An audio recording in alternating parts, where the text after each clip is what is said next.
វិជានុញ្ញាតក្រាបបង្គំទូលថ្វាយព្រះករុណាព្រះបាទសម្ដេចព្រះបរមនាថនរោត្តមសីហមុនីព្រះមហាក្សត្រនៃព្រះរាជាណាចក្រកម្ពុជាជាទីគោរពសក្ការៈខ្ពង់ខ្ពស់បំផុតបបពុតព្រះករុណាជាអង្គម្ចាស់ជីវិតលើដំបូងជាទីគោរពសក្ការៈខ្ពង់ខ្ពស់បំផុតក្នុងឱកាសដ៏អ្នកខត្តរិទ្ធវិសេសវិសាលនៃព្រះរាជពិធីបុណ្យចម្រើន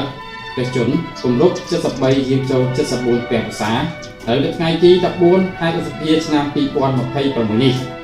ទូលព្រះបង្គំជាខ្ញុំតាំងនាមថ្នាក់ដឹកនាំសមាជិកសមាជិកាសហភាពសហព័ន្ធយុវជនកម្ពុជាខេត្តកំពង់ចាមមានមហាកិត្តិយសសូមថ្វាយនៅព្រះរាជសពសាធុការពរជ័យសិរីមង្គលវិបុលសុខបវរមហាប្រសាទគ្រប់ប្រការថ្វាយព្រះករុណាជាអង្គម្ចាស់ជីវិតលើដំបូងជាទីគោរពសក្ការៈដ៏ខ្ពង់ខ្ពស់បំផុត